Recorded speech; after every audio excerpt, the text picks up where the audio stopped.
নমস্কার বন্ধুরা, কেমন আছেন? আশা করি সবাই ভালো আছেন। আর আজকে আমি আবার আপনাদের জন্য নিয়ে এসেছি এক সত্যিকারের ডাকাতের গল্প। তাহলে আরম্ভ করছি। সেই ডাকাতের গল্পটি বলতে লেখক শ্রী যোগেন্দ্রনাথ গুপ্ত মহাশয়, আর ডাকাত এবং ডাকাতের নাম সেটা নয়, একটু সাসপেন্সেই থাকুক।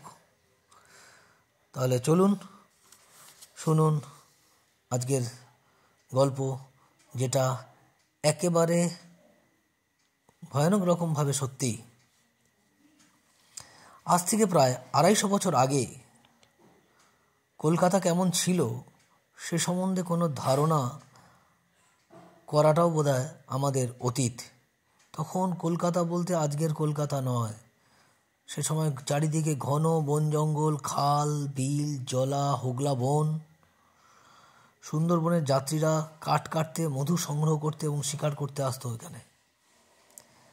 আর বনের মাঝে মাঝে নিরিবিলি জায়গায় অজানা গোপন স্থানে বাস করত জেলে, বাগদি, বাউরি এবং জঙ্গলি লোকেরা, যাদের প্রধান কর্ম ছিল দস্যুগিরি ও ডাকাতগিরি করা। আর এমনই দুর্গম বনের মধ্যে বাস করত এক বিখ্যাত ডাকাত। নামটা নয় কিছুক্ষণ পরেই শুনলেন। সে সময় পুলিশের এত হাঙ্গামা ছিল না। কোম্পানির আমল ও শাসন তখনও আরম্ভ হয়নি। তখন সবে পলাশির যুদ্ধ শেষ হয়েছে, আর চারিদিকে অরাজকতা, অভাব আর দুর্ভিক্ষ। সে সময় একদিকে ছিল বন্য পশু, আর একদিকে ছিল এই ঠ্যাঙারে ও দস্যু। এই দুয়ের অত্যাচারে ওর ভয়ে লোকেদের প্রাণ বাঁচানোই ছিল একরকম দায়। এরকমই এক নিবিড় বনে ছিল এই ডাকাতের আস্তানা। আস্তানা বলতে আসলে আর কিছুই নয়, মাত্র মাটির দুখানি দেওয়ালের ঘর আর ওপরে খড়ের ছাউনি। এই ডাকাতের কোনো স্ত্রী ছিল না, শুধু তার এক বুড়ি পিসি তার দেখভাল করত। বলা যায় বাড়ির কর্ত্রী ছিল সে। আর এর বাড়ি থেকে কিছুটা দূরেই ছিল এক কালী মূর্তি, যারা নাম দিয়েছিল ডাকাতেরা কঙ্কাল মালিনী। মায়ের সেই গায়ে কোনো অলংকার ছিল না। দেবী ছিলেন আয়ুধভূষিতা, মুন্ডমালা বিভূষিতা, এবং তার হাতে দেওয়া হয়েছিল নরবলি দেওয়া কোনো হতভাগ্যের করটি। এই মা কালীর প্রতিদিনই পুজো হতো। প্রতিদিনই হতো ছাগ বলি এবং মোষ বলি। শুধু প্রত্যেক পূর্ণিমা অমাবস্যায় হতো নরবলি। কত হতভাগা এই পথে যেতে যেতে প্রাণ হারিয়েছে। আপনারা জানেন এই কালী মা মূর্তি আজও বিখ্যাত, এবং দেশ দেশান্তর থেকে আজও লোকে এই মায়ের পূজা অর্চনা করতে আসেন, যা নাকি বিখ্যাত কালীঘাট নামে। কি বন্ধুরা, আমি আপনি সবাই তো কালীঘাটেই আমাদের মায়ের স্থানে যাই। এরকমই একদিন সন্ধ্যার পর এই কালীঘাটে এই কালী মায়ের পুজো অর্চনা করবার জন্য 3 জন লোক আসছিল। তারা আসছিল রাজপুর গ্রাম থেকে, যা আজকে দক্ষিণ কলকাতারই বিখ্যাত এক জায়গা, সোনারপুর রাজপুর নামে পরিচিত। এই দলে ছিল একজন বয়স্ক পুরুষ, তার সঙ্গে ছিল একজন স্ত্রীলোক এবং একটি 3-4 বৎসরের শিশু।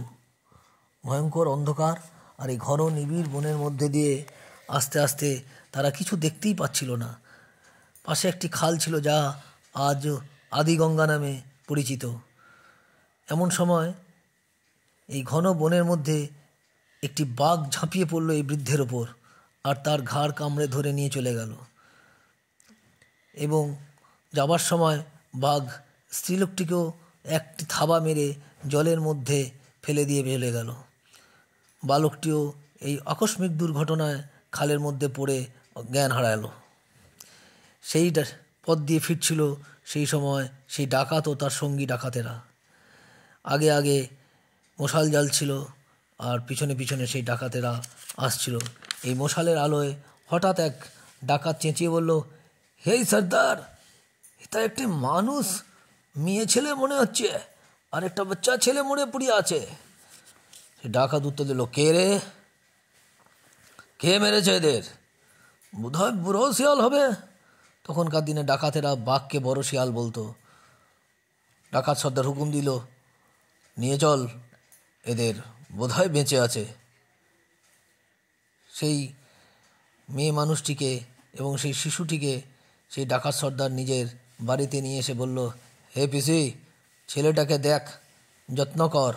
কার ছেলে কিছুই তো জানি না।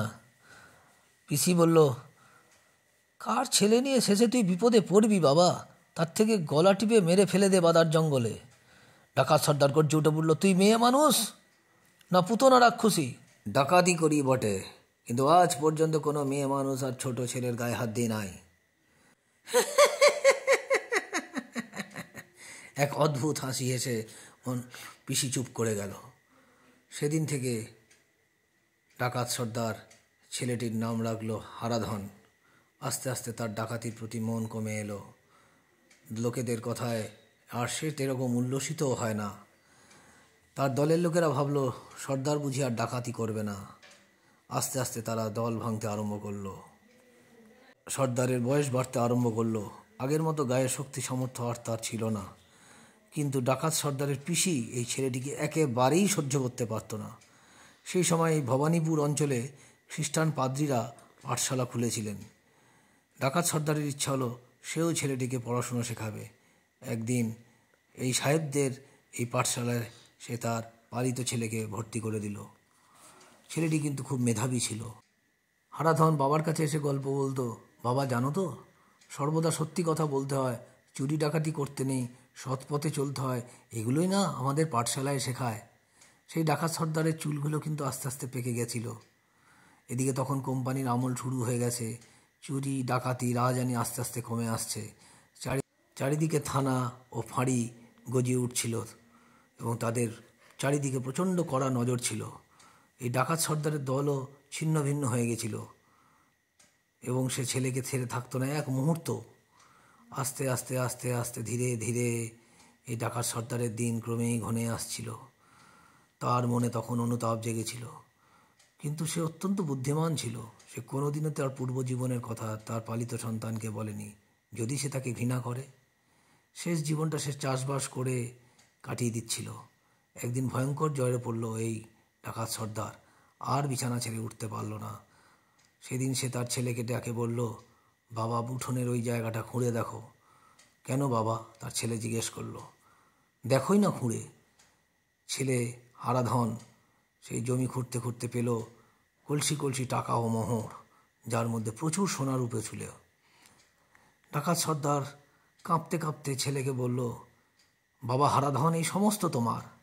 আমি আর বাঁচব না। আমি মরে গেলে ঘটা করে শ্রাদ্ধ শান্তি করবে। যত কাঙাল দুঃখী আছে তাদের যত্ন করে খাওয়াবে। অনেকগুলো দিঘি আর পুকুর কাটবে। এদিকে গ্রীষ্মকালে জলের বড় কষ্ট বাবা। গরু মোষ জল পায় না, মানুষও জল পায় না। এ কাজ তুমি অতি অবশ্যই করবে। তারপর ভালো বাড়ি ঘর করে সুখে বাস করবে। বড় ইচ্ছা ছিল তোমার একটি বিয়ে দিয়ে যাই। সে সুখ আমার আর কপালে রইল না। কিছুদিনের মধ্যেই সে ডাকাত সর্দার মারা গেল।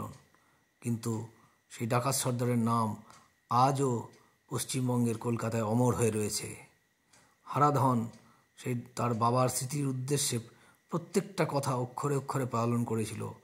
আজও দক্ষিণ কলকাতার এই অঞ্চলে ঘুরিয়ে ফিরে দেখলে তার স্মৃতিরক্ষার বহু নিদর্শন আপনারা দেখতে পাবেন। যে দিঘি ও পুকুর খনন করেছিল, সেই দিঘি ও পুকুর হয়তো সব কটা খুঁজে পাবেন না, কিন্তু দু একটি আজও আছে। আপনারা জানেন সেই ডাকাতের নাম কি আর তার নামে সেই অঞ্চলের নাম কি? সেই ডাকাত হচ্ছে বিখ্যাত মনোহর ডাকাত, আর দক্ষিণ কলকাতা সেই অঞ্চলের নাম হলো মনোহর পুকুর, যার নামেই একটি জায়গা, তার নাম, যার নামেই একটি রাস্তাও আছে, মনোহর পুকুর রোড। কেমন লাগলো? আশা করি আপনাদের ভালো লেগেছে। ভালো লাগলে আমার এই চ্যানেলটি দয়া করে সাবস্ক্রাইব করবেন ও কমেন্ট লিখে জানাবেন। আবার আসবো নতুন কোনো গল্প নিয়ে। ততদিন অবধি ভালো থাকবেন, ভালো রাখবেন। নমস্কার বন্ধুরা।